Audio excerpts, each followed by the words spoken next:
ಸಮಸ್ತ ಕನ್ನಡ ಜನತೆಗೆ ನಮಸ್ತೆ. ನಾನು ನಿಮ್ಮ ದೇವ್ ರಂಗಭೂಮಿ. ಗಿಣಿ ಹೇಳಿದ ಕತೆ ಚಿತ್ರದ ನಾಯಕ ನಟ. ತಮ್ಮೆಲ್ಲರಿಗೂ ಸಂಕ್ರಾಂತಿ ಹಬ್ಬದ ಶುಭಾಶಯಗಳು. ನಾನು ಬಾಲನಟ, ರಂಗಭೂಮಿ ನಟ. ಶಾಲಾ ಕಾಲೇಜುಗಳಲ್ಲಿ ನಾನು ರಂಗಭೂಮಿಯಲ್ಲಿ ತೊಡಗಿಸ್ಕೊಂಡಿದ್ದೆ. ಪ್ರೈಮರಿ ಸ್ಕೂಲಿಂದಲೇ ನಾನು ಭಾರತ ವೀರ ಅನ್ನೋ ನಾಟಕದಲ್ಲಿ ಅಲೆಕ್ಸಾಂಡರ್ ಪಾತ್ರ ಮಾಡಿ ಅಲ್ಲಿಂದ ನನ್ನ ಇದೊಂದು ಆ್ಯಕ್ಟಿಂಗ್ ಜರ್ನಿ ಅನ್ನೋದು ಶುರುವಾಯಿತು. ಅಲ್ಲಿನ ಮುಂದಿನ ದಿನಗಳಲ್ಲಿ ಒಂದಷ್ಟು ಡ್ಯಾನ್ಸ್ ಅಭ್ಯಾಸ ಮಾಡಿಕೊಂಡು ಆರ್ಕೆಸ್ಟ್ರಾಲ್ ಡ್ಯಾನ್ಸ್ ಮಾಡ್ತಿದ್ದೆ. ಕಾಲೇಜುಗಳಲ್ಲಿ ನಮ್ಮದು BHS college, Jayanagar BHS college, ಅಲ್ಲಿ ನಾಟಕ ತಂಡದಲ್ಲಿ ತೊಡಗಿಸ್ಕೊಂಡು ನಂತರ 2006 ಹವ್ಯಾಸಿ ರಂಗಭೂಮಿ ಸಮುದಾಯ ತಂಡದಲ್ಲಿ ವರ್ಕ್ ಮಾಡಿದೆ. ದರ್ಪಣ, ಸಮುದಾಯ, ಸೈಡ್ ವಿಂಗ್, ಹೀಗಾಗಿ ಸುಮಾರು ತಂಡಗಳಲ್ಲಿ ಈಗ ಪ್ರಸ್ತುತ ಬೆಂಗಳೂರು ಸಮುದಾಯ ತಂಡದಲ್ಲಿದ್ದೀನಿ. ಹವ್ಯಾಸಿ ನಾಟಕ ರಂಗಭೂಮಿ ಮಾಡ್ತಾ ಹಲವಾರು ನಾಟಕಗಳು, ಬೀದಿ ನಾಟಕಗಳು, ಸುಮಾರು 1000ಕ್ಕೂ ಹೆಚ್ಚು ಪ್ರದರ್ಶನಗಳಲ್ಲಾಗಿದೆ. ಈ ಮಧ್ಯದಲ್ಲಿ ಒಂದಷ್ಟು ಸೀರಿಯಲ್ ಬಂತು. ನಾನು ಬೇಸಿಕಲಿ ಸ್ವಲ್ಪ ಬರೀತಿದ್ದೆ, ಒಂದಿಷ್ಟು ರೈಟಿಂಗ್ ವರ್ಕು ಇವೆಲ್ಲ ಶುರು ಮಾಡಿದೆ. ಆ ಮಧ್ಯದಲ್ಲಿ ಅನ್ನಿಸ್ತು, ಓಕೆ ಇಷ್ಟೆಲ್ಲ ಒಂಚೂರು ತೊಡಗಿಸ್ಕೊಂಡಿದ್ದೀವಿ ನಾವು, ಯಾಕೆ ಸಿನಿಮಾ ಟ್ರೈ ಮಾಡಬಾರ್ದು ಅಂತ. ಒಂದಿಷ್ಟು ಸ್ನೇಹಿತರು ಬೆಂಬಲ ಕೊಟ್ಟರು, ಹೌದು ಮಾಡ್ಬೋದು, ಪ್ರಯತ್ನ ಪಡಿ ಅಂತ. ಸ್ಕ್ರಿಪ್ಟ್ ಬರೆಯೋಣ ಅಂತ ಶುರು ಮಾಡಿದ್ವಿ. ಮೊದಲು ಒಂದು ಡೈಲಾಗ್ಗಳಲ್ಲಿ ಶುರು ಆಯಿತು. ಈ ಆಟೋ ಹಿಂದೆ, ಕಾರ್ಗಳ ಹಿಂದೆ ಬರೆದಂಥ ಸ್ಲೋಗನ್ಗಳು ಇಟ್ಕೊಂಡು ಒಂದು ಚಿತ್ರಕಥೆ ಸಿದ್ಧಪಡಿಸ್ಕೊಳ ಅಂತ ಹೋದೆ. ಸೊ ಈ 4 ವರ್ಷ, ಈ ಪ್ರೋಸೆಸ್ಸೇ 4 ವರ್ಷ ಹಿಡಿತು. 7 ವರ್ಷನ್ ಚೇಂಜ್ ಮಾಡಿದೆ. ಈಗ ಕೊನೆ ಏನು, ಈಗ ಗಿಣಿ ಹೇಳಿದ ಕಥೆ ಏನು ಸಿನಿಮಾ ಬರ್ತಿದೆ, ಈ ವರ್ಷನ್ಗೆ ಇದು 7th ವರ್ಷನ್. ಇದು 7th ವರ್ಷನ್ನು ಶೂಟ್ ಆಗಿದೆ ನಿಮ್ಮ ಮುಂದೆ. ಸೊ ಇದು 4.5 ವರ್ಷದಲ್ಲಿ ಆ ಸ್ಕ್ರಿಪ್ಟು ಚೇಂಜ್ ಮಾಡಿ ಹಿಂಗೆ ಅದಲ ಬದಲೆಲ್ಲ ಮಾಡಿಕೊಂಡು ಫೈನಲಿ 7ನೇ ಸ್ಕ್ರಿಪ್ಟ್ ಓಕೆ ಇದು ಸಿನಿಮಾ ಮಾಡಬಹುದು ಅಂತ ನಮ್ಗೆ ಅನಿಸಿದ ಸ್ಕ್ರಿಪ್ಟನ್ನು ರೆಡಿ ಮಾಡಿಕೊಂಡು ಅದನ್ನು ಶೂಟ್ ಮಾಡಿ.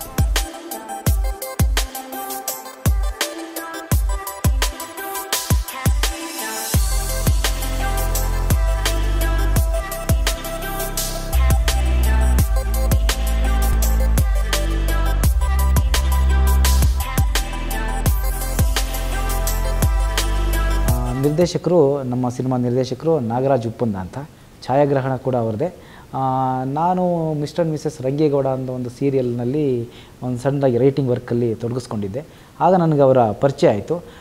ತುಂಬ ಟ್ಯಾಲೆಂಟೆಡ್ಡು ಮತ್ತು ತುಂಬ ಹಾರ್ಡ್ ವರ್ಕರು. ಒಂಥರ ಈ ಸೆಟ್ಟಲ್ಲಿ ಚಟಪಟ ಅಂತ ಸಿಡಿತಾ ಇರ್ತಾರೆ. ಒಂದಷ್ಟು ತುಂಬ ಆ್ಯಕ್ಟಿವ್. ಸೊ ಅನ್ನಿಸ್ತು, ಓಕೆ ಇವರಲ್ಲಿ ಏನೋ ಒಂದು ಹಸಿವಿದೆ, ಓಕೆ ಹಂಬಲ್ಲಿದ್ದಾರೆ, ಏನೋ ಸಾಧಿಸಬೇಕು ಅನ್ನೋದಿದೆ ಇವರಿಗೆ ಅಂತ ನೋಡಿದ ತಕ್ಷಣ ಗೊತ್ತಾಯಿತು. ಆಮೇಲೆ ತುಂಬಾ ಹಾರ್ಡ್ ವರ್ಕರು. ಸೊ ಒಂದಿಷ್ಟು ಜನರ ಹತ್ರ ಎಲ್ಲ ಡಿಸ್ಕಸ್ ಮಾಡಿದೆ, ಹೇಗೆ ಏನು ಮಾಡೋಣ. ಈಗ ನಮ್ಮದೆಲ್ಲ ಒಂದು ಪ್ಯಾಷನೇಟ್ ಟೀಮು. ನಾನೊಂದು ತಂಡ ಕಟ್ಕೊಂಡು ಬುದ್ಧ ಚಿತ್ರಾಲಯ ಅಂತ ಹೆಸರು ಇಟ್ಕೊಂಡು ನನ್ನ ತಂಡದಲ್ಲಿ ಸುಮಾರು ಒಂದು 100-120 ಜನ ಇದ್ದಾರೆ. ಸೊ ಎಲ್ರಿಗೂ ನಮಗೆಲ್ಲ ಒಂದು ಕನಸಿತ್ತು. ಓಕೆ ಈ ಕನಸನ್ನು ಹೇಗೆ ಮುಂದುವರಿಸ್ಕೊಂಡು ಹೋಗೋದು. ಸೊ ನಾವು ಆ ಕನಸಲ್ಲಿ ಟೆಕ್ನಿಕಲಿ ಕೂಡ ಸ್ಟ್ರಾಂಗ್ ಆಗಿರಬೇಕಾಗಿತ್ತು. ಸೊ ಆವಾಗ ಅನಿಸಿದ್ದು, ಓಕೆ ನಾಗರಾಜ್ ಉಪ್ಪಂದ ಅವರು ಯಂಗ್ ಆ್ಯಂಡ್ ಎನರ್ಜೆಟಿಕ್ಕು, ಆಮೇಲೆ ಇವತ್ತಿನ ಐಡಿಯಾಸ್ಗೆ ಕರೆಕ್ಟಾಗಿದ್ದರು ಅವರು. ಆಗ ಓಕೆ ಒಂದು ಸಲ ಮಾತಾಡಿದೆ ಅವರಿಗೆ, ಸರಿ ಈ ಥರ ಒಂದು ಸಿನಿಮಾ ಮಾಡ್ತಾಯಿದ್ದೀವಿ, ನೀವು ಮಾಡಿ ಅಂತ. ಸೊ ಅವರು ಸಂತೋಷದಿಂದ ಒಪ್ಕೊಂಡ್ರು. ಹಾಗಾಗಿ ಈ ಸಿನಿಮಾ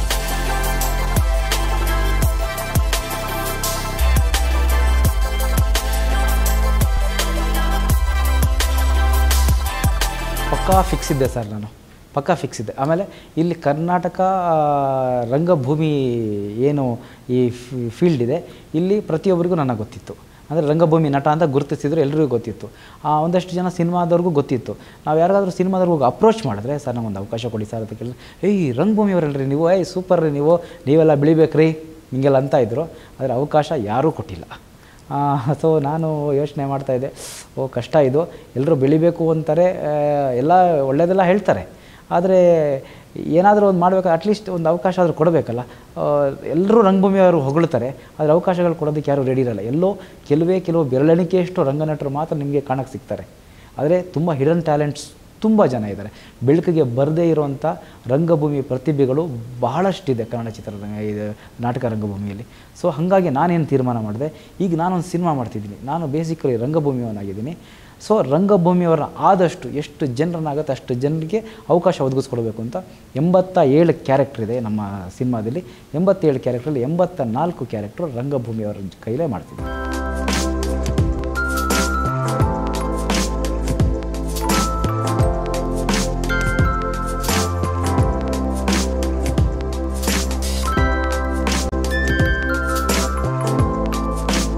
ರಂಗಭೂಮಿ ನಮಗೆ ತುಂಬ ಶಿಸ್ತನ್ನು ಕಲಿಸ್ಕೊಡುತ್ತೆ. ಆಮೇಲೆ ನಮ್ಮಲ್ಲಿ ಏನಾದರೂ ಒಂದು ಸಣ್ಣತನಗಳ ಆ ಥರ ಎಲ್ಲ ಇದ್ದರೆ ಹೋಗ್ಬಿಡುತ್ತೆ. ಅದನ್ನು ಯಾವುದನ್ನು ಉಳಿಯೋದಕ್ಕೆ ಬಿಡೋದಿಲ್ಲ. ರಂಗಭೂಮಿ ಒಂಥರ ಪ್ರಬುದ್ಧತೆ ತಂದುಕೊಡುತ್ತೆ ನಮಗೆ. ಸಿನಿಮಾಗೆ ಬಂದಾಗ ಒಂದಿಷ್ಟು ಆ ಕ್ಯಾನ್ವಾಸ್ ಬೇರೆ ಆಗುತ್ತೆ ಅಷ್ಟೇ. ಅಲ್ಲಿ ನಾವು ಸ್ಟೇಜು ಲೈವು, ಆದರೆ ಇದು ಕ್ಯಾಮ್ರಾ ಮುಂದೆ ಮಾತಾಡೋದು ಅದೆಲ್ಲ ಒಂದಿಷ್ಟು ಪ್ಯಾಟ್ರನ್ ಚೇಂಜ್ ಆಗುತ್ತೆ. ನಾವು ರಂಗಭೂಮಿ ಪ್ಯಾಟ್ರನಿಂದ ಸಿನಿಮಾ ಪ್ಯಾಟ್ರನ್ಗೆ ಅಡಾಪ್ಟ್ ಆಗಬೇಕಾಗಿತ್ತು. ಹಾಗಾಗಿ ಒಂದಿಷ್ಟು ಆ್ಯಕ್ಟಿಂಗ್ ಮಾಡೋ ಅಭ್ಯಾಸ ಐತೆ, ಅದು ಸ್ವಲ್ಪ ಕ್ಯಾಮೆರಾ ಅನ್ನೋದೆಲ್ಲ ಒಂದಿಷ್ಟು ಟೆಕ್ನಿಕಲ್ ಇದ್ದೇ ಇರುತ್ತಲ್ಲ, ಅದಕ್ಕೆ ಸ್ವಲ್ಪ ಅಡಾಪ್ಟ್ ಆಗೋದಕ್ಕೆ ಒಂದಿಷ್ಟು ರಿಹರ್ಸಲ್ಗಳು ಮಾಡಿದ್ವಿ. ನಾವು ರಿಹರ್ಸಲ್ ಮಾಡ್ಕೊಂಡು ಓಕೆ ಇಷ್ಟು ಮಾಡಬಹುದು ಅಂದ್ಕೊಂಡು ನಮಗಿದ್ದಂಥ ನಿಗದಿತ ಸಮಯದಲ್ಲಿ, ನಮ್ಮ ಹತ್ರ ಇದ್ದಂಥ ನಿಗದಿತ ಹಣದಲ್ಲಿ ನಮ್ಮ ಕೈಲಿ ಎಷ್ಟು ಮಾಡೋಕ್ಕೆ ಮ್ಯಾಕ್ಸಿಮಮ್ ಸಾಧ್ಯ ಆಗುತ್ತೋ ಅಷ್ಟನ್ನು ಮಾಡಿದ್ವಿ.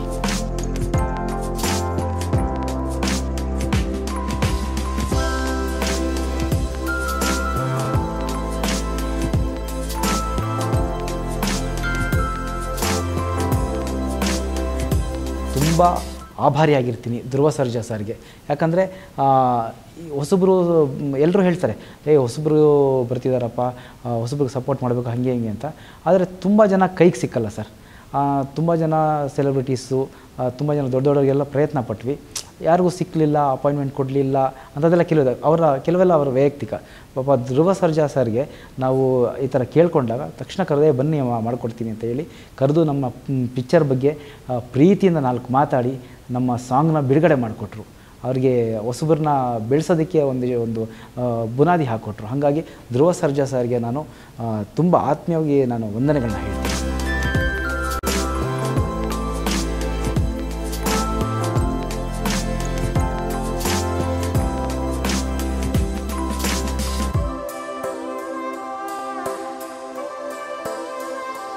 ಚಿತ್ರಕಥೆ ಇದೊಂದು ಜರ್ನಿ ಕತೆ ಸರ್.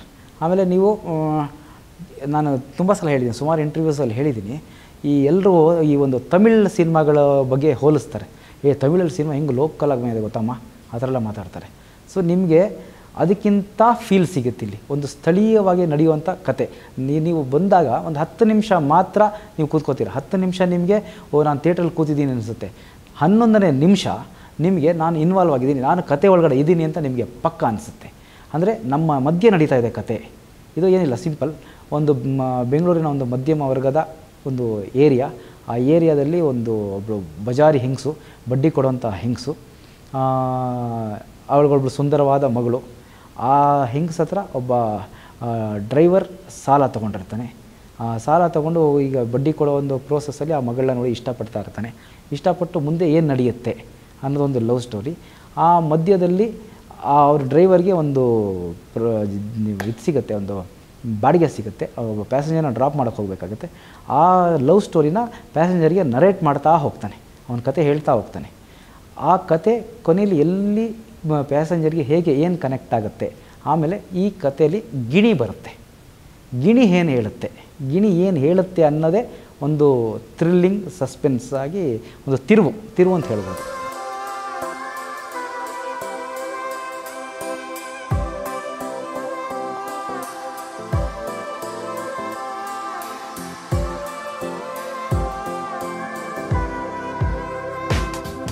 ಮೊದಲು ನಮಗೆ ಹಾಗೇನು ಅನಿಸಿರಲಿಲ್ಲ, ಸಿನಿಮಾ ಕಂಪ್ಲೀಟ್ ಮಾಡಿದ್ಮೇಲೆ ಅನಿಸಿಲ್ಲ. ಈಗ ಪ್ರಮೋಷನ್ಸ್ ಎಲ್ಲ ಶುರುವಾಗಿ ಈಗೇನಾಗಿದೆ, ಸಿನಿಮಾ ಬಗ್ಗೆ ತುಂಬ ನಿರೀಕ್ಷೆ ಆಗಿದೆ.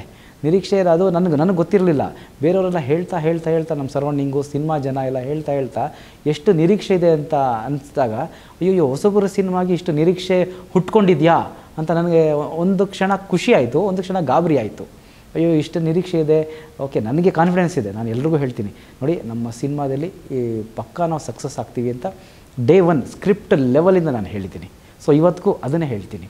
ಆದರೆ ಈಗ ನಿರೀಕ್ಷೆ ಈಗ ಹೆಚ್ಚಾಗ್ತಾ ಓಕೆ ಹೊಸಬರ ಸಿನಿಮಾಗೆ ಈ ಲೆವೆಲ್ ನಿರೀಕ್ಷೆ ಇದೆಯಾ ಅಂತ ಅನ್ನಿಸ್ಬಿಟ್ಟು ಸ್ವಲ್ಪ ಗಾಬರಿಯಾಗಿದ್ದು ನಿಜ.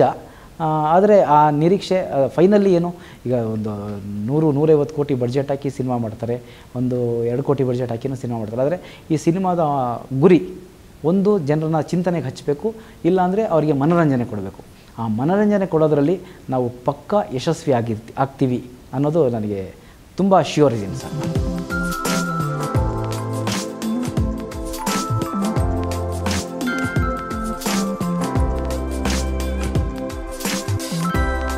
ಮತ್ತು ಇದೊಂದು ಹೊಸ ಬಗೆಯ ಸಿನಿಮಾ, ನಿಮಗೆ ರೆಗ್ಯುಲರ್ ಪ್ಯಾಟ್ರನ್ ಸಿನಿಮಾ ಅಲ್ಲ ಇದು. ಈಗ ಇಲ್ಲಿ ಹೀರೋ ಬಂದ ತಕ್ಷಣ ಈ ಕಡೆ 4 ಕಾರು, ಈ ಕಡೆ 4 ಕಾರು, 2 ಬೈಕು, 4 ಕುದುರೆ, ಈ ಥರ ಎಲ್ಲ ಏನೂ ಇಲ್ಲ. ಆಮೇಲೆ ಹೀರೋಗೆ ಬಿಲ್ಡಪ್ಪು ಅಂಥವೆಲ್ಲ ಏನೂ ಇರೋದಿಲ್ಲ. ಒಬ್ಬ ಸಾಮಾನ್ಯ ವ್ಯಕ್ತಿ ಅಂದರೆ ಇಲ್ಲಿ ಫೀಲ್ ಆಗಬೇಕು. ಪಿಕ್ಚರ್ ನೋಡೋ ಪ್ರತಿಯೊಬ್ಬನಿಗೂ ಇದು ನನ್ನ ಕತೆ ಅಂತ ಅನ್ನಿಸ್ಬೇಕು. ಆ ಥರ ಫೀಲ್ ಆಗೋ ಥರ ಇದೊಂದು ಸಿನಿಮಾ. ಇದರಲ್ಲಿ ಹೀರೋ ಸಾಂಗ್ ಅಂತ ಇದೆ, ಅಲ್ಲಿ ನೀವು ಕೇಳ್ಬೋದಾಗಿತ್ತು. ಕೇಳಿದರೆ ಗೊತ್ತಿರುತ್ತೆ. ಅಲ್ಲಿ ಲಿರಿಕ್ ಎಲ್ಲ ತುಂಬ ಚೆನ್ನಾಗಿದೆ. ಹರ್ಷಪ್ರಿಯ ಬರೆದಿದ್ದಾರೆ. ಗಡಿಯ ಕಾಯಲು ನಿಂತು ನಮಗೆಲ್ಲ ನೆರಳಾಗೋ ಸೈನಿಕನು, ಅನ್ನ ಉಣಿಸಲು ತನ್ನ ಜೀವನವ ಮುಡಿಪಿಟ್ಟ ರೈತನು, ಡಾಕ್ಟರು, ಡ್ರೈವರು, ಗುರಿತೋರು, ಟೀಚರ್ರು, ಇವರಲ್ಲೂ ಇದ್ದಾನೆ ಪ್ರತಿಯೊಬ್ಬ ಲೀಡರು, ಎಂತೆಂಥ ನೋವು ಸಹಿಸಿ ನಮ್ಮ ಹೆತ್ತ ಅಮ್ಮ ಹೀರೋ, ಬೆಳಗಾನ ದುಡ್ದು ಸಾಗ್ದಂಥ ಅಪ್ಪ ಹೀರೋ, ಕಾನೂನು ಕಾಪಾಡೋಕೆ ಪಣತಟ್ಟ ಪೊಲೀಸ್ ಹೀರೋ, ದಿಕ್ಕೆಟ್ಟು ನಿಂತಿರುವಾಗ ಕಷ್ಟಕ್ಕಾದವನೇ ಹೀರೋ. ಈ ಥರದೊಂದು ಲಿರಿಕ್ಸ್ ಇದೆ ಸರ್. ಸೊ ಇಲ್ಲಿ ಇಡೀ ಸಾಮಾನ್ಯ ಜನರು, ಪ್ರತಿಯೊಬ್ಬ ಯಾರೊಬ್ಬ ಪೋಸ್ಟ್ ಅಂಟಿಸೋನಿಂದ ಹಿಡಿದು ಬಾರಲ್ಲಿ ಕೆಲಸ ಮಾಡೋವನು, ದೇವಸ್ಥಾನದ ಮುಂದೆ ಚಪ್ಪಲಿ ಕಾಯೋವನು, ಪ್ರತಿಯೊಬ್ಬರು ಕೂಡ ಯಾರ್ಯಾರು ಹೊಟ್ಟೆಪಾಡಿಗೆ ದುಡಿದು ಅವರ ಫ್ಯಾಮಿಲಿಗಳನ್ನ ಸಾಕ್ತಾರೆ, ಇವರೆಲ್ಲರೂ ಹೀರೋಗಳು ಅಂತ ನಾವು ಹೇಳೋಕೆ.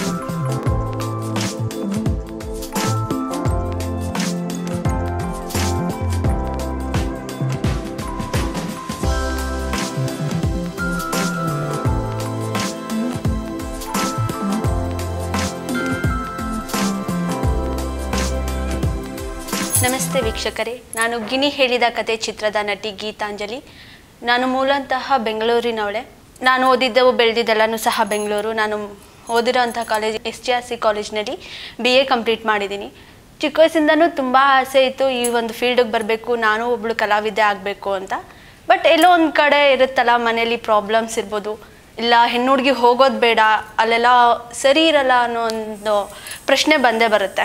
ಸ್ಕೂಲಲ್ಲಿದ್ದಾಗ ತುಂಬ ಆಸಕ್ತಿ ಇತ್ತು. ಬಟ್ ಮನೇಲಿ ಹೇಳಿದಾಗ ಎಲ್ಲೋ ಒಂದು ಕಡೆ ಅವರೆಲ್ಲ ಬೇಡ ಅಂತ ಹೇಳ್ತಾಯಿದ್ರು. ಹಾಗೆ 10ನೇ ಕ್ಲಾಸಿಗೆ ಬಂದಾಗ ಎಲ್ಲೋ ಒಂದು ಕಡೆ 10ನೇ ಕ್ಲಾಸ್ ಎಕ್ಸಾಮ್ ಇದ್ದೇ ಇರುತ್ತಲ್ಲ, ತುಂಬ ಟೆನ್ಷನ್ ಎಲ್ಲ ಇರೋದ್ರಿಂದ ಎಲ್ಲೋ ಒಂದು ಕಡೆ ಆಸಕ್ತಿ ಕಮ್ಮಿ ಆಗ್ತಾ ಹೋಯಿತು.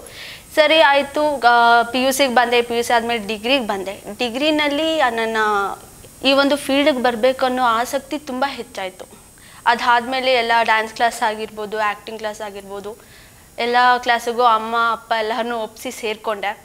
ಅವ್ರ ಕಡೆಯಿಂದ ಓಕೆ, ಎಲ್ಲೋ ಒಂದು ಕಡೆ ಅವ್ರಿಗೆ ಇಷ್ಟ ಇಲ್ಲ ಅಂದ್ರೂ ಮಗಳು ಹೋಗಲಿ ಮಾಡಲಿ, ಅವಳ ಇಷ್ಟದಂತೆ ಆಗಲಿ ಅನ್ನೋದಕ್ಕೋಸ್ಕರ ಸಪೋರ್ಟ್ ಮಾಡಿದ್ರು. ಸರಿ ಆಯಿತು. ಅದಾದಮೇಲೆ ನಾನು ಸೆಕೆಂಡ್ ಇಯರ್ ಡಿಗ್ರಿನಲ್ಲಿದ್ದಾಗೇ ಒಂದಷ್ಟು ಶಾರ್ಟ್ ಮೂವಿಗಳಲ್ಲಿ ಆ್ಯಕ್ಟ್ ಮಾಡಿದ್ದೆ. ಅದಾಗಿ ಆ ಶಾರ್ಟ್ ಮೂವಿ ನೋಡಿದ್ಮೇಲೆ ಮನೇಲಿ ಓಕೆ ಆಯಿತು ಮಾಡಿ ಅಂತ ಹೇಳಿದರು. ಅಮ್ಮ ಆಗಿರ್ಬೋದು, ಅಣ್ಣ ಆಗಿರ್ಬೋದು, ಎಲ್ಲ ತುಂಬ ಸಪೋರ್ಟ್ ಮಾಡಿದ್ರು.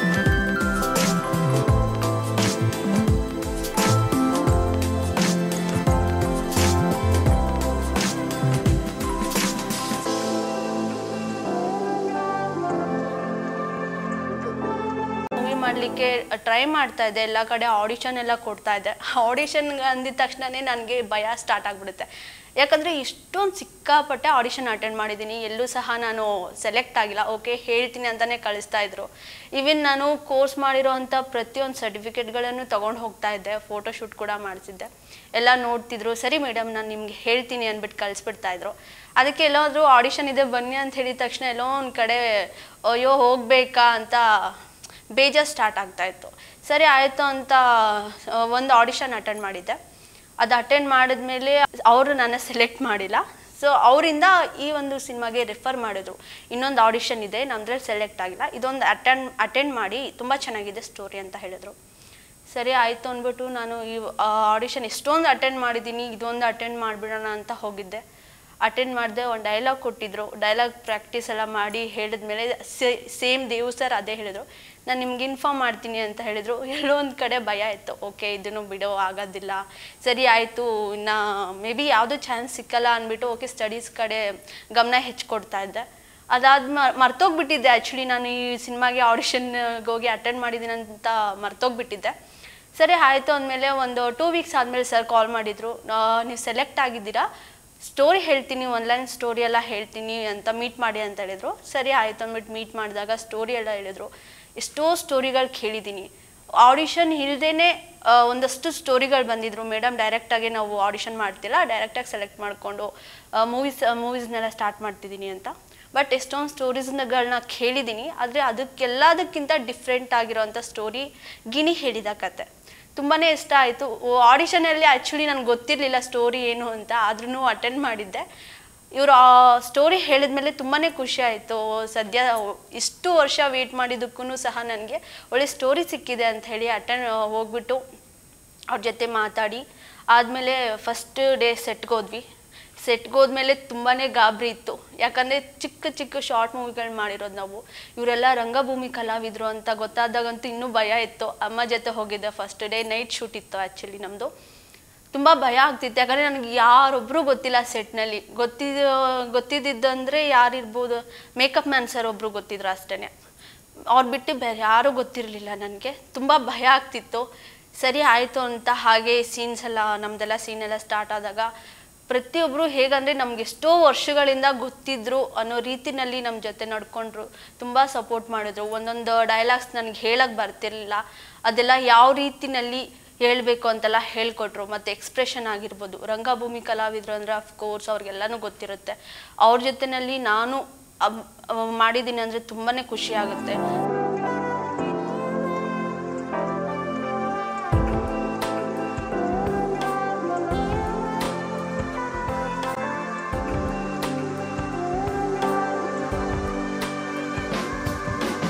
ವೈಯಕ್ತಿಕವಾಗಿ ಈ ಸಿನಿಮಾನಲ್ಲಿ ನಾನು ಆ್ಯಕ್ಟ್ ಮಾಡಿರೋದು ನನಗೆ ತುಂಬಾ ಖುಷಿ ಕೊಟ್ಟಿದೆ.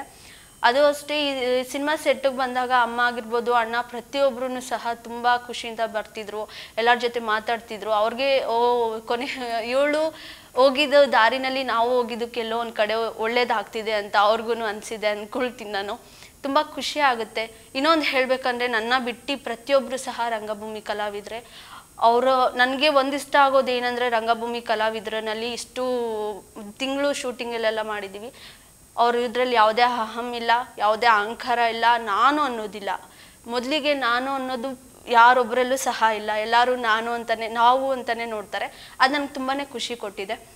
ಇನ್ನು ಸ್ಟೋರಿಗೆ ಬಂದರೆ, ಸ್ಟೋರಿ ತುಂಬ ಚೆನ್ನಾಗಿದೆ. ಇನ್ನೂ ಒಂದು ಮೆನ್ಷನ್ ಮಾಡಲೇಬೇಕಾಗಿದ್ದೇನೆಂದರೆ, ಇದು ರೊಮ್ಯಾಂಟಿಕ್ ಸಿನಿಮಾ.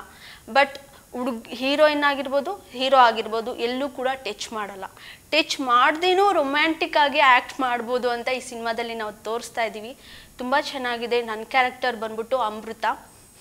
ಅಮ್ಮು ಅಂತ ಕರಿತಾ ಇರ್ತಾರೆ ಪ್ರೀತಿಯಿಂದ. ಪ್ರತಿಯೊಬ್ಬರ ಮನೆಯಲ್ಲೂ ಅಮ್ಮು ಅನ್ನೋಳು ಇದ್ದೇ ಇರ್ತಾಳೆ. ನಮ್ಮ ಮನೆಯಲ್ಲೂ ಸಹ ಅಮ್ಮ ಎಲ್ಲರೂ ಅಮ್ಮು ಅಂತಲೇ ಕರೀತಾರೆ. ನಾನು ಟೀಚರ್ ಕ್ಯಾರೆಕ್ಟರ್ ಪ್ಲೇ ಮಾಡಿದ್ದೀನಿ. ಟೀಚರು ತುಂಬ ಸ್ವಭಾವ ಅಂದರೆ ಯಾವ ರೀತಿ ಇರ್ತಾಳೆ ಅಂದರೆ, ಮಾತು ಜಾಸ್ತಿ ಬರಲ್ಲ, ಜಾಸ್ತಿ ಮಾತಾಡೋದಿಲ್ಲ, ಯಾರ ಜೊತೆನೂ ಅಷ್ಟು ಹೊಂದ್ಕೊಳ್ಳೋದು ಇಲ್ಲ. ಅವಳಿಗೊಬ್ಳು ಫ್ರೆಂಡ್ ಇರ್ತಾಳೆ ಸುಗುಣ, ಅವಳ ಜೊತೆ ಇರ್ತಾಳೆ, ಮನೆಗೆ ಹೋಗ್ತಾಳೆ, ಅಪ್ಪ ಅಮ್ಮ ಅಷ್ಟೇ. ಅಮ್ಮ ಬಡ್ಡಿ ವ್ಯಾಪಾರ ಮಾಡ್ತಿರ್ತಾರೆ, ಎಲ್ಲರಿಗೂ ಬಡ್ಡಿ ಕೊಡ್ತಿರ್ತಾರೆ. ಸೊ ನಾನು ಲೆಕ್ಕ ಬರ್ಕೊಳ್ತಾ ಇರ್ತೀನಿ. ಮನೇಲೂ ಸಹ ಅಷ್ಟು ಏನು ಮಾತಾಡೋ ಅಂಥ ಕ್ಯಾರೆಕ್ಟರ್ ಅಲ್ಲ, ಸುಮ್ಮನೆ ಸೈಲೆಂಟಾಗಿದ್ದೇ ಎಲ್ಲರೂ ಮನಸ್ಸನ್ನು ಗೆಲ್ಲುವಂಥ ಕ್ಯಾರೆಕ್ಟರ್ ಇದು. ತುಂಬ ಚೆನ್ನಾಗಿ ಬಂದಿದೆ.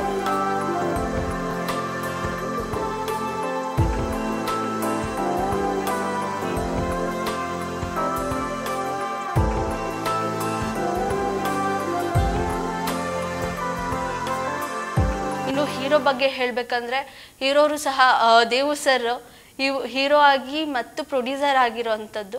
ಪ್ರೊಡ್ಯೂಸರ್ ಆಗಿ ನಮ್ಗೆ ಯಾವುದೂ ಕೊರತೆನೂ ಸಹ ಬಂದಿಲ್ಲ. ಇನ್ನೊಂದು ಹೇಳಬೇಕಂದ್ರೆ, ಈ ಸಿನಿಮಾದಲ್ಲಿ ಯಾರೊಬ್ರಿಗೂ ಕ್ಯಾರವಾನ್ ಇಲ್ಲ.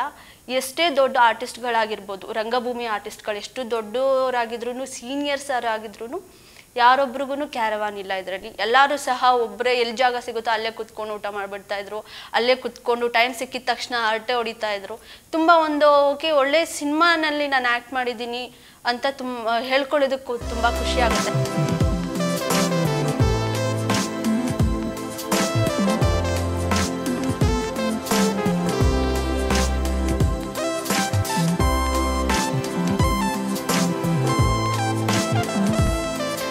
ಡೈರೆಕ್ಟರ್ ಸರ್ ಬಗ್ಗೆ ಹೇಳಬೇಕಂದ್ರೆ, ನಾಗರಾಜ್ ಉಪ್ಪುಂದ ಸರ್, ಅವಳು ಸೀರಿಯಲ್ ಡೈರೆಕ್ಟರು. ಅವರು ಸಹ ಓಕೆ ನಾನು ಸೀರಿಯಲ್ ಮಾಡಿದ್ದೀನಿ, ಇಲ್ಲಾಂದರೆ ಅದಕ್ಕಿಂತ ಮುಂಚೆ ಕ್ಯಾಮ್ರಾಮನ್ ಆಗಿ ಎಷ್ಟೋ ಸೀರಿಯಲ್ಗಳಿಗೆ ಕ್ಯಾಮ್ರಾಮನ್ ಆಗಿ, ಸೀನಿಯರ್ ಕ್ಯಾಮ್ರಾಮನ್ ಆಗಿರ್ಬೋದು, ಇಲ್ಲಾಂದರೆ ಡೈರೆಕ್ಟರ್ ನಾನು ಅಂತ ಎಲ್ಲೂ ಸಹ ಅವ್ರಿಗೂ ಸಹ ಅಹಂ ಇಲ್ಲ. ಈವನ್ ನಾವು ಎಷ್ಟು ಜಾಲಿಯಾಗಿರ್ತಿದ್ರು ಅಂದರೆ ಸೆಟ್ಟಲ್ಲಿ ಪ್ರತಿಯೊಬ್ಬರೂ ಓಕೆ ರೇಗಿಸ್ಕೊಂಡು ಮಾತಾಡಿಸ್ಕೊಂಡು ಅಮ್ಮು ಬಂದು ಅಂತ ತುಂಬ ಚೆನ್ನಾಗಿ ಮಾತಾಡ್ತಾಯಿದ್ರು. ನಂದು ಇರ್ತಾಯಿತ್ತು, ಅವ್ರದ್ದೆಲ್ಲ ತುಂಬ ಜಾಸ್ತಿ ಇರ್ತಾಯಿತ್ತು ಸೀನ್ಗಳು. ಅವ್ರದ್ದೆಲ್ಲ ಇದ್ದಾಗ ನಾನು 1 ವೀಕ್ ನನಗೆ ಬ್ರೇಕ್ ಇತ್ತು. ಬ್ರೇಕ್ ಆದಮೇಲೆ ಹೋದ್ರೂ ಸಹ ತುಂಬ ಚೆನ್ನಾಗಿ, ಏನೋ ನಿನ್ನೆ ಅಷ್ಟೇ ಮೀಟ್ ಮಾಡಿದ್ದೀವಿ ಅನ್ನೋ ಥರ ಮಾತಾಡ್ತಾಯಿದ್ರು. ನಾಗರಾಜ್ ಸರ್, ಉಪುಂದ ಸರ್ ಎಲ್ಲೂ ಸಹ ನಮಗೆ ಪ್ರೆಸರ್ ಹಾಕಲಿಲ್ಲ, ಇದೇ ಥರ ಬರಬೇಕು, ಈ ಥರನೇ ಎಕ್ಸ್ಪ್ರೆಷನ್ ಬರಬೇಕು ಅಂತ ಎಲ್ಲೂ ನಮಗೆ ಪ್ರೆಸರ್ ಹಾಕಲಿಲ್ಲ. ಯಾಕಂದರೆ ನ್ಯಾಚುರಲ್ ಆಗಿ ಓಕೆ ಇವಾಗ ನಾನು ನಿನಗೆ ಬೈದು ಬಿಟ್ಟರೆ ಯಾವ ರೀತಿ ಎಕ್ಸ್ಪ್ರೆಷನ್ ಕೊಡ್ತೀಯೋ ಅದೇ ರೀತಿಯಲ್ಲಿ ಎಕ್ಸ್ಪ್ರೆಷನ್ ಕೊಡಬೇಕು ಅಂತ ಹೇಳ್ತಿದ್ರು. ಅದೇ ರೀತಿ ನೈಜವಾಗಿಯೇ ಒಂದು ಎಕ್ಸ್ಪ್ರೆಷನ್ಸ್ನ ತಗೊಳ್ಳಿದ್ದಕ್ಕೆ ತುಂಬಾ ಟ್ರೈ ಮಾಡಿದ್ದಾರೆ, ನಾವು ಸಹ ಕೊಟ್ಟಿದ್ದೀವಿ ಅಷ್ಟೇ ಚೆನ್ನಾಗಿ. ಅಕಸ್ಮಾತ್ ಏನಾದರೂ ನನಗೆ ತುಂಬಾ ಒಂದೊಂದು ಕಡೆ ಮುಜುಗರ ಆಗ್ಬಿಡ್ತಾ ಇತ್ತು, ಒಂದೊಂದು ಡೈಲಾಗ್ಸ್ ಆಗಿರ್ಬೋದು, ಹೇಳಲಿಕ್ಕಾಗಿರ್ಬೋದು, ಅಥವಾ ಅದಕ್ಕೆ ಆ ಡೈಲಾಗ್ಸ್ಗೆ ನನ್ನ ಎಕ್ಸ್ಪ್ರೆಷನ್ ಕೊಡೋದಾಗಿರ್ಬೋದು, ಇಲ್ಲ ಒಂದು ಕಡೆ ತುಂಬ ಮುಜುಗರ ಮಾಡ್ಕೊಂಡಾಗೂ ಸಹ ಅವರು ಡೈಲಾಗ್ಸ್ ಆ ಥರ ಇಲ್ಲ, ಎಕ್ಸ್ಪ್ಲೇನ್ ಮಾಡಿ ಇದಕ್ಕೆ ನೀವು ಯಾವ ರೀತಿಯಲ್ಲಿ ಎಕ್ಸ್ಪ್ರೆಷನ್ ಕೊಡ್ತೀರಾ ಅಂತ ಹೇಳಿ ನಮ್ಮಲ್ಲಿ ಇರುವಂಥ ಎಕ್ಸ್ಪ್ರೆಷನ್ನ ಅವರು ಆಚೆ ಹೊರ ತರೋದ್ರಲ್ಲಿ ಯಶಸ್ವಿ ಆಗ್ತಾಯಿದ್ರು ಅಂತ ಹೇಳ್ಬೋದು. ಇನ್ನು ಮ್ಯೂಸಿಕ್ಗೆ ಬಂದರೆ ಪ್ರತಿಯೊಬ್ಬರು ಹೇಳ್ತಾರೆ ಮ್ಯೂಸಿಕ್ ತುಂಬಾ ಚೆನ್ನಾಗಿದೆ ಅಂತ. ಮ್ಯೂಸಿಕ್ ಡೈರೆಕ್ಟರ್ ಇತನ್ ಸರ್ಗೆ ಥ್ಯಾಂಕ್ ಯು ಹೇಳಲಿಕ್ಕೆ ಇಷ್ಟಪಡ್ತೀನಿ. ಯಾಕಂದರೆ ಪ್ರತಿಯೊಂದು ಸಾಂಗೂ ಅಷ್ಟೇ ತುಂಬ ಚೆನ್ನಾಗಿ ಮೂಡಿದೆ. ಯೂಟ್ಯೂಬ್ಗಳಲ್ಲಾಗಿರ್ಬೋದು, ಇವಾಗ ಆಲ್ರೆಡಿ ಬಿಟ್ಟಿದ್ದೀವಿ, ಎಲ್ಲರೂ ನೋಡಿಬಿಟ್ಟು ಒಳ್ಳೆ ರೆಸ್ಪಾನ್ಸ್ ಸಿಗ್ತಾ ಇದೆ. ಎಲ್ಲ ಸಾಂಗೂ ತುಂಬ ಚೆನ್ನಾಗಿದೆ. ನನಗೆ ತುಂಬ ಇಷ್ಟ ಆಗಿದ್ದ ಸಾಂಗ್ ಬಂದುಬಿಟ್ಟು ಅಲೆ ಅಲೆ ನಿನ್ನದೇ ಧ್ಯಾನ, ತುಂಬ ಚೆನ್ನಾಗಿದೆ ಆ ಸಾಂಗ್. ಕೇಳಿದಾಗೆ ಹೇಳಿದೆ ಸರ್ ತುಂಬ ಚೆನ್ನಾಗಿದೆ, ತುಂಬ ಹಿಟ್ ಆಗುತ್ತೆ ಅಂತ. ಪ್ರತಿಯೊಬ್ಬರಿಗೂ ಸಹ ಅದೇ ಸಾಂಗ್ ಹಿಟ್ ಆಗಿರೋದು. ನಾವು ಲಿರಿಕಲ್ ವಿಡಿಯೋ ಬಿಟ್ಟಾಗ ಸಹ ತುಂಬ ಜನ ನೋಡಿದ್ರು, ವಿಡಿಯೋ ಸಾಂಗ್ ಬಿಟ್ಟಾಗ ಸಹ ತುಂಬ ಜನ ನೋಡಿದ್ರು. ಆ ಸಾಂಗಿಗೆ ತುಂಬಾ ರೆಸ್ಪಾನ್ಸ್ ಬರ್ತಾ ಇದೆ. ಈವನ್ ಟ್ರೈಲರ್ ಕೂಡ ವಿಭಿನ್ನವಾಗಿದೆ. ನಾವು ಆಗಿರ್ಬೋದು, ಇನ್ನೊಬ್ರು ಆಗಿರ್ಬೋದು, ಕಮ್ಮಿ ಕಾಣಿಸ್ಕೊಂಡ್ರು ಸಹ ತುಂಬ ವಿಭಿನ್ನವಾಗಿರುವಂಥ ಟ್ರೈಲರ್. ಪ್ರತಿಯೊಬ್ಬರು ಫ್ರೆಂಡ್ಸ್ ಎಲ್ಲ ಮಾತಾಡದೆ ಇದ್ದವರು ಸಹ, ಜಗಳ ಮಾಡ್ಕೊಂಡಿದ್ದವರು ಸಹ ನನ್ನ ಜೊತೆ ಎಲ್ಲರೂ ಫೋನ್ ಮಾಡಿ ಹೇಳಿದ್ದಾರೆ ತುಂಬ ಚೆನ್ನಾಗಿದೆ ನಿಮ್ಮ ಟ್ರೈಲರ್, ತುಂಬ ಚೆನ್ನಾಗಿದೆ ಸಿನಿಮಾ, ತುಂಬ ಚೆನ್ನಾಗಿ ಎಲ್ಲರೂ ಆ್ಯಕ್ಟ್ ಮಾಡಿದ್ದೀರಾ ಅಂತ ಹೇಳಿದ್ದಾರೆ. ತುಂಬ ಖುಷಿಯಾಗುತ್ತೆ. ಯಾಕಂದರೆ ಎಲ್ಲೋ ನಮ್ಮನ್ನ ಹೇಟ್ ಮಾಡೋ ಅಂಥವ್ರೂ ಸಹ ಕಾಲ್ ಮಾಡಿಬಿಟ್ಟು ಹೇಳ್ತಾರಲ್ಲ, ವಿಶ್ ಮಾಡ್ತಾರಲ್ಲ, ತುಂಬ ಖುಷಿ ಆಗುತ್ತೆ. ಮತ್ತು ಇದು ಎಡಿಟರ್ ಬಂದುಬಿಟ್ಟು ಸಿ ಚಂದ್ರು ಸರ್ ಅವರು, ತುಂಬ ಖುಷಿ ಆಗುತ್ತೆ. ಯಾಕಂದರೆ ಪ್ರತಿಯೊಂದು ನಾನು ಸಹ ಈ ಸಿನಿಮಾ ಕಂಪ್ಲೀಟ್ ಆಗೋದಾಗಿರ್ಬೋದು, ಇವನ್ ಸೆಟಲ್ ಕೂಡ ಒಂದು ಸೀನ್ ಆಗಿದ ತಕ್ಷಣ ಯಾರಿಗೂ ಸಹ ತೋರಿಸ್ತಾ ಇರಲಿಲ್ಲ, ಇವನ್ ನನಗೂ ಸಹ ತೋರಿಸ್ತಾ ಇರಲಿಲ್ಲ. ನನಗೂ ತುಂಬ ಕುತೂಹಲ ಇರ್ತಾಯಿತ್ತು ಹೇಗೆ ಬಂದಿದೆ ಏನು ಅಂತ. ನಾನು ಫಸ್ಟ್ ಟೈಮ್ ನೋಡಿದ್ದು ಟ್ರೈಲರ್ ಬಂದುಬಿಟ್ಟು ಆಡಿಯೋ ಲಾಂಚ್ ಮಾಡಿದಾಗ ಕೂಡ ಟ್ರೈಲರ್ನ ಅಲ್ಲಿ ಪ್ಲೇ ಮಾಡಿದರು, ಆವಾಗಲೇ ನಾನು ನೋಡಿದ್ದು. ತುಂಬ ಚೆನ್ನಾಗಿ ಬಂದಿದೆ. ಮತ್ತು ಆ ಟ್ರೈಲರ್ ನೋಡಿದಾಗ ಎಲ್ಲೋ ಒಂದು ಕಡೆ ಭಯ ಆಗ್ತಿತ್ತು, ಫಸ್ಟು ಸಿನಿಮಾ ಹೇಗೆ ತಗೊಳ್ತಾರೋ ಏನೋ, ನಾವು ಹೇಗೆ ಕಾಣಿಸ್ತೀವಿ ಸ್ಕ್ರೀನ್ ಮೇಲೆ ಅಂತೆಲ್ಲ ತುಂಬ ಭಯ ಆಗ್ತಿತ್ತು. ಬಟ್ ಇವಾಗ ತುಂಬಾ ಖುಷಿ ಆಗ್ತಾಯಿದೆ. ಅದು ಅಲ್ಲದೆ ಇವಾಗ ಎಲ್ಲ ಕಡೆ ಎಲ್ಲೋ ಹೋದರೂ ಸಹ ನಾನು ಕೇಳ್ತಾರೆ, ಮನೆಯಿಂದ ಆಚೆ ಹೋಗಲ್ಲ ಆದರೂ ಎಲ್ಲೋ ಒಂದು ಕಡೆ ಹೋದಾಗ ಕೇಳ್ತಾರೆ, ಮೇಡಮ್ ಗಿಣಿ ಹೇಳಿದ ಕಥೆಯಲ್ಲಿ ತುಂಬ ಚೆನ್ನಾಗಿ ಆ್ಯಕ್ಟ್ ಮಾಡಿದ್ದೀರಾ, ಟ್ರೈಲರ್ ನೋಡಿದ್ದೀವಿ, ಸಾಂಗ್ ನೋಡಿದ್ದೀವಿ, ಸಾಂಗ್ ಪ್ರತಿಯೊಂದು ತುಂಬ ಚೆನ್ನಾಗಿದೆ ಅಂತ. ಯಾಕಂದರೆ ನಾನು ಮನೇಲೇ ಇರೋದ್ರಿಂದ ಜಾಸ್ತಿ ಎಲ್ಲೂ ಹೋಗಲ್ಲ, ಮನೇಲೇ ಇರೋದ್ರಿಂದ ಏನಾಗ್ಬಿಟ್ಟಿದೆ ಅಂದರೆ ಓಕೆ ಯಾವ ರೀತಿ ಇದೆ ರೆಸ್ಪಾನ್ಸ್ ಅಂತ ಗೊತ್ತಾಗಲ್ಲ, ಎಲ್ಲಾದರೂ ಹೋದಾಗ ಗೊತ್ತಾಗುತ್ತೆ. ತುಂಬ ಚೆನ್ನಾಗಿ ರೆಸ್ಪಾನ್ಸ್ ಬರ್ತಿದೆ, ತುಂಬ ಹೋಪ್ ಇಟ್ಕೊಂಡಿದ್ದಾರೆ ಸಿನಿಮಾ ಮೇಲೆ, ಯಾವ ರೀತಿ ಇರ್ಬೋದು ಸಿನಿಮಾ. ಟ್ರೈಲರ್ ನೋಡ್ಬಿಟ್ಟು ತುಂಬಾ ಹೋಪ್ ಇಟ್ಕೊಂಡಿದೆ, ಖುಷಿ ಆಗ್ತಿದೆ. ಮತ್ತು ಇನ್ನೊಂದು ಕಡೆ ತುಂಬ ಭಯ ಆಗ್ತಿದೆ, ಯಾಕಂದರೆ ಹೊಸೊಬ್ರಿಗೆ ಇಷ್ಟೊಂದು ಸಪೋರ್ಟ್ ಮಾಡ್ತಿದ್ದಾರೆ, ಸಪೋರ್ಟ್ ಜೊತೆಗೆ ಇಷ್ಟೊಂದು ಹೋಪ್ ಇಟ್ಕೊಂಡಿದ್ದಾರಲ್ಲ ಯಾವ ರೀತಿ ಇದೆ ಅಂತ. ಸೊ ಎಲ್ಲೋ ಒಂದು ಕಡೆ ಅವ್ರ ಹೋಪ್ಗೆ ನಾವೆಲ್ಲೂ ಸಹ ಸ್ವಲ್ಪನೂ ಬೇಜಾರು ಮಾಡಲ್ಲ ಅಂದ್ಕೊಳ್ತೀನಿ. ಯಾಕಂದರೆ ದೇವ್ ಸರ್ ಆಗಿರ್ಬೋದು, ನಾಗರಾಜ್ ಸರ್ ಆಗಿರ್ಬೋದು, ಇತನ್ ಸರ್ ಆಗಿರ್ಬೋದು, ಸಿ ಚಂದ್ರು ಸರ್ ಆಗಿರ್ಬೋದು, ಪ್ರತಿಯೊಬ್ಬರೂ ಸಹ ಈ ಸಿನಿಮಾದಲ್ಲಿ ತುಂಬಾ ಕಷ್ಟಪಟ್ಟು ಮಾಡಿರೋಂಥ ಸಿನಿಮಾ.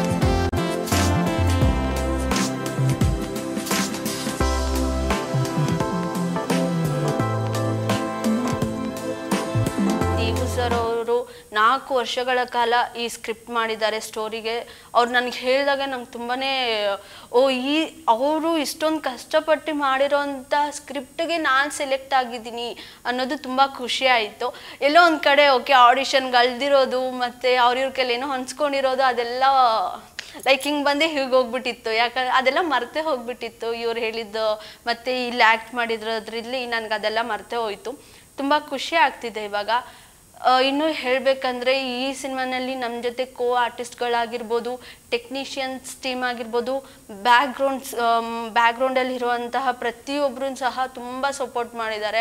ಇವನ್ ಮೇಕಪ್ ಮ್ಯಾನ್ ಅವರಿಂದ ಹಿಡಿದು ತುಂಬ ಸಪೋರ್ಟ್ ಮಾಡಿದ್ದಾರೆ. ಯಾಕಂದರೆ ಒಂದೊಂದ್ಸಲಿ ಅಮ್ಮ ಆಗಿರ್ಬೋದು ಯಾರು ನನ್ನ ಜೊತೆ ಬರ್ಲಿಕ್ಕೆ ಆಗ್ತಿರ್ಲಿಲ್ಲ, ನಾನೊಬ್ಬಳೇ ಹೋಗ್ತಿದ್ದೆ ಸೆಟ್ಗೆ.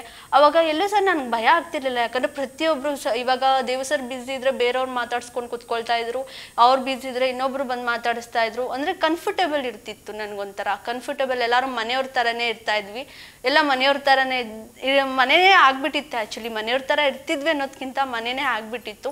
ಅದು ಅಷ್ಟೇ, ಇದು ಪಕ್ಕ ಲೋಕಲ್ ಫೀಲ್ ಕೊಡೋವಂಥ ಸಿನಿಮಾ. ನಾವು ಪಕ್ಕ ಲೋಕಲ್ ಏರಿಯಾನಲ್ಲೆಲ್ಲ ಸಿನಿಮಾಗಳನ್ನ ತೆಗ್ದಿರೋ ಅಂಥದ್ದು. ಇದು ಸೀನ್ಗಳೆಲ್ಲ ಲೋಕಲ್ ಏರಿಯಾಗಳಲ್ಲಿ ಶೂಟಿಂಗ್ ಮಾಡಿರೋ ಅಂಥದ್ದು. ಪಕ್ಕ ಲೋಕಲ್ ಫೀಲ್ ಬರುತ್ತೆ. ಇವನ್ ನೀವು ಟ್ರೈಲರ್ ನೋಡಿದಾಗೆ ನಿಮ್ಗೆಲ್ಲರಿಗೂ ಅನಿಸಿರುತ್ತೆ ಪಕ್ಕ ಲೋಕಲ್ ಸಿನಿಮಾ. ಇವಾಗ ಮಾಸ್ ಬರುತ್ತೆ, ಕ್ಲಾಸ್ ಮೂವೀಸ್ ಎಲ್ಲ ಬರುತ್ತೆ. ಲೋಕಲ್ ಫೀಲ್ ಬರೋವಂಥ ಸಿನಿಮಾಗಳನ್ನ ಕೊಡೋದಕ್ಕೆ ನಾವು ಟ್ರೈ ಮಾಡಿದ್ದೀವಿ. ನಿಮ್ಗೆಲ್ಲರಿಗೂ ಇಷ್ಟ ಆಗುತ್ತೆ ಅಂದ್ಕೊಂಡಿದ್ದೀನಿ ನಾನು. ಅದೇ ರೀತಿಯಲ್ಲಿ ನನ್ನ ಆ್ಯಕ್ಟಿಂಗ್ ಕೂಡ ನಿಮ್ಮ ಪ್ರತಿಯೊಬ್ಬರಿಗೂ ಇಷ್ಟ ಆಗುತ್ತೆ ಅಂದ್ಕೊಳ್ತೀನಿ. ನಾವು ನಿಮ್ಮ ಅಕ್ಕಪಕ್ಕದಲ್ಲಿರುವಂಥ ಪ್ರತಿಯೊಂದು ಥಿಯೇಟರ್ಸ್ನಲ್ಲಿ ಬರ್ತಾ ಇದ್ದೀವಿ. ನಾವು ಗಿಣಿ ಹೇಳಿದ ಕತೆ ಚಿತ್ರ ತಂಡ ಪ್ರತಿಯೊಬ್ಬರಿಗೂ ಹೇಳೋದು ಇದನ್ನೇ, ಸಿನಿಮಾನ ಮೊದಲು ನೋಡಿದ್ಮೇಲೆ ಅದು ನಿಮ್ಗೆ ಇಷ್ಟ ಆಯಿತು ಇಷ್ಟ ಆಗಿಲ್ವಾ ಹೇಳಿ, ಅದನ್ನು ನಾವು ಸ್ವೀಕರಿಸ್ತೀವಿ. ಯಾಕಂದರೆ ಇದು ನಮ್ಮ ಮೊದಲನೇ ಪ್ರಯತ್ನ ಅಂತ ಹೇಳಲಿಕ್ಕೆ ಇಷ್ಟಪಡ್ತೀನಿ. ಅದು ಅಷ್ಟೇ, ಸಂಕ್ರಾಂತಿ ಹಬ್ಬದ ಆರ್ಥಿಕ ಶುಭಾಶಯಗಳು ಪ್ರತಿಯೊಬ್ಬರಿಗೂ. ಎಳ್ಳು ಬೆಲ್ಲ ತಿಂದು ಒಳ್ಳೆ ಸಿನಿಮಾನೇ ನೋಡಿ. ಧನ್ಯವಾದಗಳು.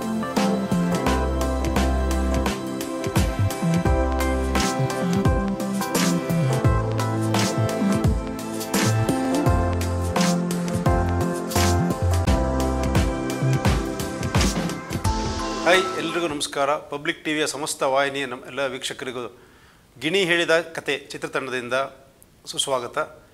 ಗಿಣಿ ಹೇಳಿದ ಕತೆ ನಮ್ಮ ಬುದ್ಧ ಚಿತ್ರಾಲಯದ ಮೊದಲನೇ ಪ್ರೊಡಕ್ಷನ್. ಗಿಣಿ ಹೇಳಿದ ಕತೆ ಚಿತ್ರದ ನಿರ್ಮಾಪಕರು ಮತ್ತು ನಾಯಕ ನಟ ದೇವ್. ಸುಮಾರು 1.5 ದಶಕಗಳ ಹೆಚ್ಚು ಕಾಲ ರಂಗಭೂಮಿಯಲ್ಲಿ ಅನುಭವವನ್ನು ಪಡೆದಿರತಕ್ಕಂತಹ ದೇವ್ ಅವರು ಈ ಚಿತ್ರದ ನಾಯಕ ನಟ. ಹಾಗೆಯೇ ನಮ್ಮ ಬುದ್ಧ ಚಿತ್ರಾಲಯ ಬ್ಯಾನರ್ ಕೂಡ ಸಹ ದೇವ್ ಮತ್ತು ನಮ್ಮ ತಂಡದ್ದು.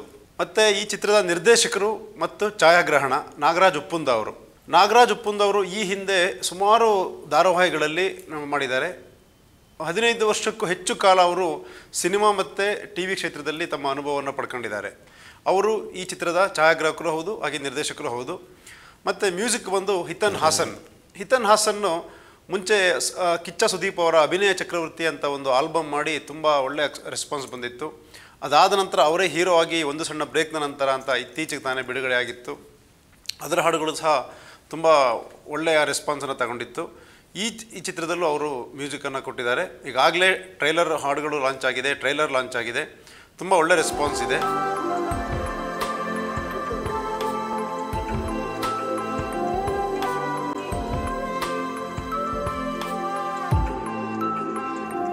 ಮ್ಯೂಸಿಕ್ ಬಗ್ಗೆ ಅಲ್ಟಿಮೇಟ್ ಮ್ಯೂಸಿಕ್ಸ್. ಮತ್ತು ಈ ಚಿತ್ರದಲ್ಲಿ ಫೈಟ್ಸ್ ಇದೆ, ಹಾಡುಗಳಿದೆ. ಮತ್ತು ಅದಕ್ಕಿಂತ ಹೆಚ್ಚಿನದಾಗಿ ನಾವು ದಿನನಿತ್ಯ ನೋಡುವ ಈ ಆಟೋ ಡ್ರೈವರ್ಸು, ಕ್ಯಾಬ್ ಡ್ರೈವರ್ಸು, ಅದರ ಹಿಂದೆ ಆಟೋ ಹಿಂದೆ ಅಥವಾ ಕ್ಯಾಬ್ ಹಿಂದೆ ಸ್ವಲ್ಪ ಇನ್ಸ್ಪಿರೇಷನಲ್ ಕೋಟ್ಸು, ಫನ್ನಿ ಕೋಟ್ಸ್ಗಳು, ತತ್ವಜ್ಞಾನ ಥರ ಕೋಟ್ಸ್ಗಳನ್ನ ಹಾಕೊಂಡಿರ್ತಾರೆ. ಅದರದ ಒಂದು ಇನ್ಸ್ಪಿರೇಷನ್ನ ತಗೊಂಡು, ಹಾಗೆ ನಮ್ಮ ದಿನನಿತ್ಯ ಜೀವನದಲ್ಲಿ ನಡೀತಕ್ಕಂತಹ ಕಾಮಿಡಿಗಳು ನಾವು ಅದನ್ನು ಆಧಾರವಾಗಿ ಇಟ್ಕೊಂಡು ಈ ಚಿತ್ರವನ್ನು ಮಾಡಿದ್ದೀವಿ. ಈ ಚಿತ್ರದಲ್ಲಿ ಒಬ್ಬ ಬಜಾರಿ ಹೆಂಗಸು, ಅವರ ಗಂಡ ತುಂಬ ಮುಗ್ಧ, ಮತ್ತು ಬಜಾರಿ ಹೆಂಗಸಿನ ಗಂಡ ಹೇಗಿರಬೇಕು ಹಾಗಿದ್ದಾನೆ. ಅವರ ಮಗಳಾಗಿ ಚಿತ್ರದ ನಾಯಕಿ ಇರ್ತಾರೆ. ಅದೇ ಏರಿಯಾದಲ್ಲಿ ಒಬ್ಬ ಕ್ಯಾಬ್ ಡ್ರೈವರ್ ಆಗಿ ದೇವ್ ಅವರು ನಟಿಸಿದ್ದಾರೆ. ಅವರು ಒಂಥರ ಜೋವಿಯಲ್ ಆಗಿ ತುಂಟು ಹುಡುಗಂಥರ ಒಬ್ಬ ಕ್ಯಾಬ್ ಡ್ರೈವರು, ಅವನ ಜೊತೆ ಒಂದು 4 ಜನ ಸ್ನೇಹಿತರು ಇದು ಮಾಡಿದ್ದಾರೆ. ದೇವ್ ಅವರ ನಂತರ ಒಬ್ಬ ಪ್ಯಾಸೆಂಜರ್ ಆಗಿ ನನ್ನ ತಮ್ಮ ಮಾಲ್ತೇಶ್ ನಟಿಸಿದ್ದಾರೆ. ಇದರಲ್ಲಿ ನಂದು ಒಂದು ನೆಗೆಟಿವ್ ಶೇಡ್ ಇದೆ. ಇದರಲ್ಲಿ ನಾಯಕನನ್ನು ನಾನು ಅಡ್ಡಿಪಡಿಸ್ತಕ್ಕಂಥದ್ದು. ಅವನು ಲವ್ ಮಾಡಬೇಕಾದ್ರೆ ಅವನಿಗೆ ಒಂದು ಫೈಟ್ ಸೀಕ್ವೆನ್ಸಲ್ಲಿ ನಾನು ಕಾಣಿಸ್ಕೊಂಡಿದ್ದೀನಿ. ಈ ಚಿತ್ರ ನಿಮಗೆ ಬಿಗಿನಿಂಗಿಂದ ಕೊನೆವರೆಗೂ ಎಲ್ಲೂ ಬೋರ್ ಅನ್ನಿಸದೇ ಇರೋ ಥರ ಇದರಲ್ಲಿ ವರ್ಕ್ ಮಾಡಿದ್ದೀವಿ. ಸ್ಕ್ರಿಪ್ಟನ್ನು ತುಂಬ ರಿವೈಸ್ ಮಾಡಿ 4 ವರ್ಷಗಳಿಂದ ಸತತವಾಗಿ ಪ್ರಸ್ತುತ ವಿದ್ಯಮಾನಕ್ಕೆ ಹೊಂದ್ಕೊಳ್ಳೋ ರೀತಿಯಲ್ಲಿ ಸ್ಕ್ರಿಪ್ಟನ್ನು ಹೊಂದಿಸಿ, ಸಂಭಾಷಣೆಗಳನ್ನು ಎಷ್ಟಾಗುತ್ತೋ ಅಷ್ಟು ರಿವೈಸ್ ಮಾಡಿ, ಎಲ್ಲೂ ಪ್ರೇಕ್ಷಕನಿಗೆ ಆ ಸಮಯ ವ್ಯರ್ಥ ಆಗಿದೆ ಅಂತ ಅನಿಸಬಾರ್ದು, ಎಲ್ಲೂ ಬೋರ್ ಆಗಬಾರ್ದು. ಮತ್ತು ನಿಮಗೆ ಸ್ಟೋರಿ ಎಲ್ಲೋ ಎಳ್ಕೊಂಡು ಹೋಗ್ತಾ ಇದೆ ಅಂತ ಅನಿಸ್ಬಾರ್ದು. ನರೇಷನ್ ಕರೆಕ್ಟಾಗಿ ಬರಬೇಕು. ಆ ಥರ ಇದಕ್ಕೆ ನಾವು ಹಗಲು ರಾತ್ರಿ ತುಂಬ ಸ್ಕ್ರಿಪ್ಟಿಗೆ ವರ್ಕ್ ಮಾಡಿದ್ದೀವಿ. ನೀವು ಇದರಲ್ಲಿ ಅದ್ಧೂರಿತನ, ತುಂಬ ಅದ್ಧೂರಿತನ ಅಥವಾ ಫಾರಿನ್ ಲೊಕೇಶನ್ಸು ಈ ಥರ ನಿರೀಕ್ಷೆ ಇಟ್ಕೊಂಡು ಬಂದರೆ ತುಂಬ ನಿಮಗೆ ನಿರಾಶೆ ಆಗುತ್ತೆ. ಆ ಥರದ್ದು ಯಾವುದೂ ನಮ್ಮಲ್ಲಿ ಇಲ್ಲ. ಸಂಪೂರ್ಣವಾಗಿ ಕನ್ನಡ ನೆಲದಲ್ಲಿ ಶೂಟ್ ಮಾಡಿರತಕ್ಕಂತಹ ಪಕ್ಕಾ ಸ್ವದೇಶಿ ಚಿತ್ರ. ಸೊ ದಯವಿಟ್ಟು ನಿಮ್ಮ ಕುಟುಂಬ ಸಮೇತರಾಗಿ ಈ ಚಿತ್ರವನ್ನು ನೋಡಿ. ಎಲ್ಲರಿಗೂ ಸಂಕ್ರಾಂತಿ ಹಬ್ಬದ ಶುಭಾಶಯಗಳು. ಧನ್ಯವಾದಗಳು.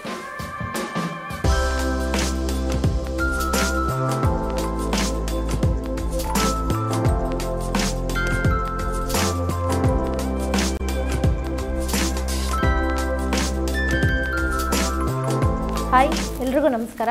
ನನ್ನ ಹೆಸರು ಸುಗುಣ ಅಂತ. ಗಿಣಿ ಹೇಳಿದ ಕತೆ ಚಿತ್ರತಂಡದಿಂದ ನಾನು ಮಾತಾಡ್ತಿದ್ದೀನಿ. ಗಿಣಿ ಹೇಳಿದ ಚಿತ್ರದಲ್ಲಿ ನಾನು ಮತ್ತು ಹೀರೋಯಿನ್ ಇಬ್ಬರು ಟೀಚರ್ಸ್ ಆಗಿ ಇದರಲ್ಲಿ ಆ್ಯಕ್ಟ್ ಮಾಡಿದ್ದೀವಿ. ನಾನು ತುಂಬ ಬಜಾರಿ ಕ್ಯಾರೆಕ್ಟ್ರ್ ಮಾಡಿದ್ದೀನಿ, ತಮಿಳ್ ಹುಡುಗಿ ಕ್ಯಾರೆಕ್ಟ್ರು. ಹೀರೋಯಿನ್ ತುಂಬ ಮುಗ್ಧವಾಗಿರ್ತಾಳೆ, ನಾನು ತುಂಬ ಬಜಾರಿಯಾಗಿರ್ತೀನಿ. ಹೀರೋಗೆ ಯಾವಾಗಲೂ ಡಿಸ್ಟರ್ಬ್ ಮಾಡ್ತಿರ್ತೀನಿ, ಅವ್ನಿಗೆ ಯಾವಾಗಲೂ ತುಂಬ ಬೈತಿರ್ತೀನಿ. ಈ ಚಿತ್ರ ನಿರ್ಮಾಣ ಆಗಿರೋದು ಬುದ್ಧ ಚಿತ್ರಾಲಯ ಬ್ಯಾನರಲ್ಲಿ ನಿರ್ಮಾಣ ಆಗಿರೋ ಚಿತ್ರ. ಇದಕ್ಕೆ ದೇವ್ ರಂಗಭೂಮಿ ಅಂತ ಮುಖ್ಯ ಪಾತ್ರನ ವಹಿಸಿದ್ದಾರೆ, ಮತ್ತು ಗೀತಾಂಜಲಿ ಅವರು ಇದ್ದಾರೆ ಹೀರೋಯಿನ್ ಆಗಿ. ನಾನು ಅವ್ರ ಫ್ರೆಂಡ್ ಆಗಿ ಆ್ಯಕ್ಟ್ ಮಾಡಿದ್ದೀನಿ.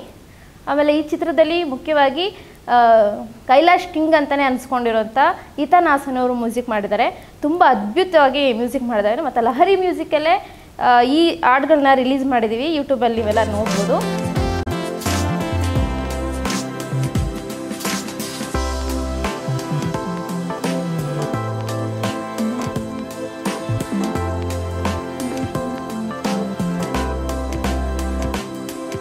ಗಿಣಿ ಹೇಳಿದ ಚಿತ್ರದಲ್ಲಿ ನನ್ನ ಪಾತ್ರ ಒಂದು ತಮಿಳು ಟೀಚರ್ ಕ್ಯಾರೆಕ್ಟ್ರು. ಇದರಲ್ಲಿ ತುಂಬ ಬಜಾರಿ ಕ್ಯಾರೆಕ್ಟ್ರು. ಹೀರೋನ ಯಾವಾಗಲೂ ಬೈತಾ ಇರ್ತೀನಿ. ಹೀರೋಯಿನ್ ತುಂಬ ಸಾಫ್ಟಾಗಿರ್ತಾಳೆ, ನಾನು ಹೀರೋಯಿನ್ನು ಯಾವಾಗಲೂ ಓಡಾಡಬೇಕಾದ್ರೆ ಕಾಲೇಜ್ ಸ್ಕೂಲ್ಗೆ ಹೋಗ್ಬೇಕಾದ್ರೆ ಎಲ್ಲ ಹೀರೋ ಬಂದು ಡಿಸ್ಟರ್ಬ್ ಮಾಡ್ತಿರ್ತಾನೆ. ಆಗ ನಾನು ಅವ್ರ ಲವ್ಗೆ ಸ್ಟಾಪ್ ಮಾಡಿಸೋದಕ್ಕೆ ಯಾವಾಗಲೂ ಬೈಯೋದು ಆ ಥರದ್ದೆಲ್ಲ ಮಾಡ್ತಿರ್ತೀನಿ.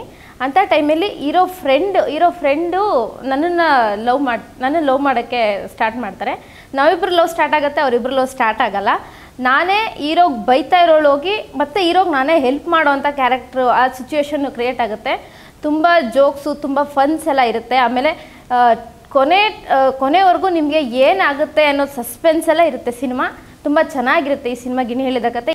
ದಯವಿಟ್ಟು ಎಲ್ಲರೂ ಥಿಯೇಟ್ರಿಗೆ ಬಂದು ಸಿನಿಮಾ ನೋಡಿ ಅಂತ ಕೇಳ್ಕೊತೀನಿ.